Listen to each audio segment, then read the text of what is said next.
Bismillahirrahmanirrahim. Assalamualaikum warahmatullahi wabarakatuh. Waalaikumsalam Bersama warahmatullahi saya wabarakatuh. Rijal selaku host dalam acara Bincang Seru Bangga Kencana. Kami akan membahas masalah GDPK 5 pilar bersama Lalu Sekan. Langsung saja ya.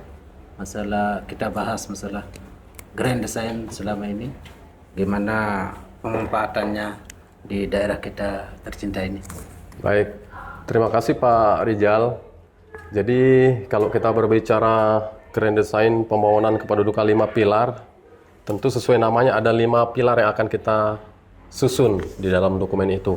Satu, itulah yang disebut dengan pilar kuantitas. Jadi daerah itu baik tingkat provinsi maupun kabupaten kota akan menyusun seperti apa pembangunan kependudukan kita dari sisi jumlah atau kuantitas. Kemudian yang kedua, itu yang disebut dengan pilar kualitas. Kualitas ya. Ya, tentu ketika kita banyak kuantitasnya atau jumlahnya, maka idealnya harus diikuti dengan kualitas yang baik tentunya. Biar seimbang ya Pak. Iya, betul Pak Rizal. Kemudian pilar yang ketiga, itulah yang disebut dengan pilar pembangunan keluarga. Bagaimana pemerintah daerah itu nanti melakukan desain pembangunannya untuk membuat mekanisme pembangunan agar supaya keluarga itu tertata dengan baik, karena asal muasal generasi yang unggul atau berkualitas itu adalah munculnya dari keluarga tentunya. Kemudian pilar yang keempat itu yang disebut dengan pilar persebaran dan mobilitas penduduk. Artinya di suatu daerah baik provinsi maupun kabupaten kota tentu harus merata penduduk itu. Tidak ada jomplang antara daerah yang satu padat kemudian di tempat lain lowong. Kemudian pilar yang kelima disebut dengan bagaimana kita desain database kependudukan kita.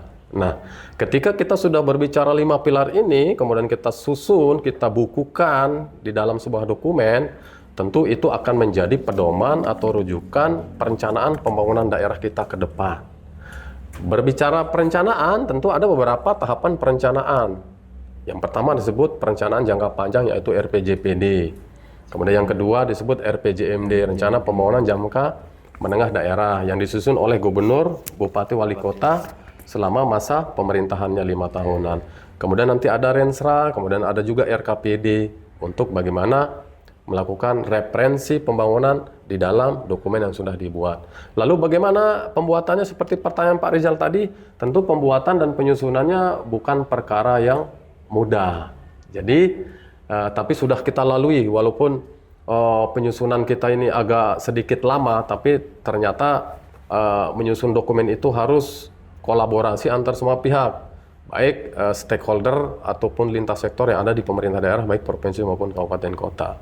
Gitu. Kemudian, alhamdulillah untuk Provinsi Nusa Tenggara Barat, 10 kabupaten kota kita sudah tuntas menyusunnya Pak Rizal. Ya, luar biasa. Termasuk kita NTB adalah 3 provinsi yang sudah 100% menyusun GDPK 5 pilar, termasuk dokumen GDPK tingkat provinsi. Oh, berarti Midan ini semua provinsi. Iya, sudah semua provinsi diperintah oleh presiden, Pak Rizal. Yang terus yang sekarang ini kan NTB sudah urutan berapa Pak? Kita 3 besar, artinya ada 3 provinsi itu, NTB diantaranya, kemudian Jogja dan Bangka Belitung yang sudah 100% kabupaten kotanya menyusun. Nah, dalam menyusun grand design 5 pilar ini Pak, instansi-instansi mana yang ikut terkait dalam? Baik, pertanyaannya bagus Pak Rizal. Instansi mana yang terlibat? Semua instansi. Kenapa semua instansi? Karena semua instansi alias dinas atau OPD yang ada di pemerintah provinsi maupun kabupaten kota itu nanti akan menitipkan indikator apa yang akan mereka bangun di dalam 5 pilar itu. Karena kelihatan dia, misalnya dinas kesehatan, apa indikator atau core bisnis mereka di dinas kesehatan. Misalnya dalam bentuk apa itu Pak? Data apa gimana Pak? Ya tentu itu dalam bentuk data sebagai asal muasal nanti akan merencanakan apa yang akan diintervensi di pemerintah daerah itu. Katakanlah misalnya berbicara OPDKB misalnya, di situ bagaimana kita ambil contoh misal Lombok Timur. Lombok Timur itu kita targetkan TFR kita atau angka kelahiran kita di Lombok Timur misalnya nanti di tahun 2045 adalah 2,1. Sekarang misalkan ada di posisi 2,8. Nah, dengan sisa waktu mulai dari sekarang masih ada 20 tahunan lebih, itu setiap 5 tahunan berapa penurunan TFR yang akan kita rencanakan sampai tahun 2045 sehingga penduduk kita tumbuh seimbang. Luar biasa ya kitanya. Ya mungkin ada dua pertanyaan kayaknya nih kita. Iya. Ya, selama ini pemanfaatan Grand Design 5 pilar ini gimana? GDPK 5 pilar kita baik. Ternyata Pak Rijal, antara menyusun dan memanfaatkan ternyata berbeda dia. Maksud saya berbeda gini, berbeda dari sisi kesulitannya. Menyusun itu jauh lebih gampang daripada memanfaatkan. Artinya begini, kita udah punya dokumen, sudah dibukukan oleh 10 kabupaten kota, termasuk provinsi, dan Pak Rijal, kita sudah memperkuat dokumen itu dalam bentuk regulasi, yaitu peraturan bupati dan wali kota. Nah, di antara 10 kabupaten kota, memang masih tersisa ada 2 kabupaten yang belum memperkuat dokumennya dalam bentuk peraturan bupati, yaitu Kabupaten Lombok Tengah dan Kabupaten Lombok Utara. Dan satu lagi, mohon maaf Pak Ijal, Kabupaten Dompu. Jadi ada 3. 7 kabupaten kota yang lain, kita sudah menerbitkan peraturan bupati dan wali kota. Sehingga kita sudah cukup kuat bargaining position kita untuk bisa memanfaatkan dokumen itu nanti untuk merencanakan pembangunan kita 5 tahunan, kemudian diturunkan lagi menjadi per tahun, yaitu RKPD. Luar biasa ya. Betul. Menyusun itu luar biasa ya, sulit sekali. Iya. Ya, soalnya kita akan berhubungan sama orang lain. Betul, sama semua lintas sektor. Satu lagi Pak Rijal. Jadi tujuan awal di susunnya GDPK ini akan menjadi rujukan penyusunan perencanaan daerah kita. 1, RPJPD yang disebut dengan Rencana Pembangunan Jangka Panjang. Itu adalah 20 tahunan. Kemudian RPJPD ini diturunkan menjadi RPJMD, Rencana Pembangunan Jangka Menengah Daerah. Kemudian diturunkan menjadi Renstra dan nantinya akan menjadi RKPD. Jika indikator-indikator 5 pilar yang ada di GDPK kita masuk di dalam RPJPD, kemudian lalu masuk di dalam RPJMD, insya Allah konsekuensi logisnya adalah akan mendapatkan penganggaran dari APBD. Apa indikator yang sudah direncanakan. Oleh karena itu, kita selama ini di perwakilan BKBN Provinsi NTB selalu memberikan motivasi dan advokasi kepada pemerintah daerah untuk memperjuangkan indikator yang ada di 5 pilar GDPK itu masuk di dalam RPJMD. Sehingga dari sisi penganggaran insya Allah pasti akan dialokasikan oleh daerah Berarti itu ini udah sendiri. termasuk harapan-harapan kita ya? Betul, termasuk ke depannya harapan kita adalah tentu Indonesia ke depan tahun 2045 nanti bercita-cita akan menjadi negara maju. Tapi Indonesia itu akan menjadi negara maju ketika ditopang oleh provinsinya juga harus maju. Provinsi maju tentu ditopang oleh kabupaten kota yang maju. Sehingga tentu berbicara maju itu bukan simsalabim, bukan perkara instan.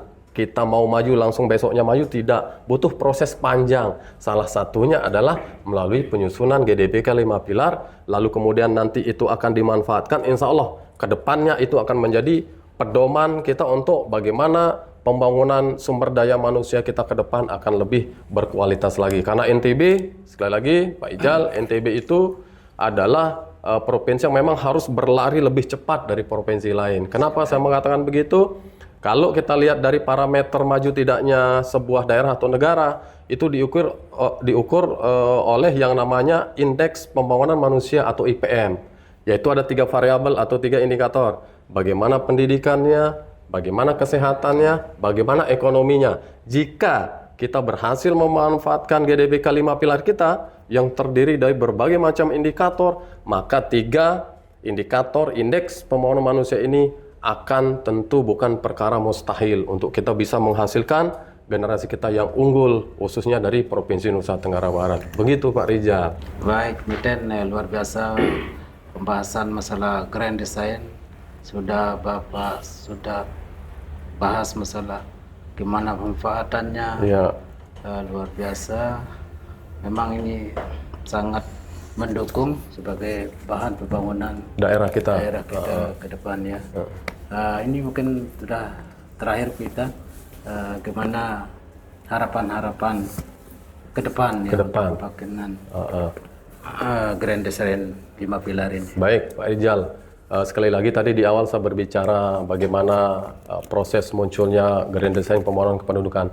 Jadi pada poinnya tidak ada hal yang perlu diragukan lagi tentang bagaimana upaya pemerintah ingin membangun bangsa ini untuk lebih cepat giat di dalam, maksud saya menggeliat di dalam kemajuannya. Artinya bahwa berbicara dasar hukum, Grand Design Pembangunan 5 pilar tadi sudah begitu kuat dasar hukumnya. Satu, yaitu Undang-Undang 52 tentang perkembangan kependudukan dan pembangunan, maksudnya perkembangan kependudukan dan keluarga berencana. Kemudian termasuk juga yang kedua Undang-Undang Nomor 23 itu berbicara tentang konkurensi, bagaimana kewajiban pemerintah pusat maupun daerah bahwa sama-sama punya kewajiban untuk membangun kependudukan kita untuk lebih ke arah yang berkualitas.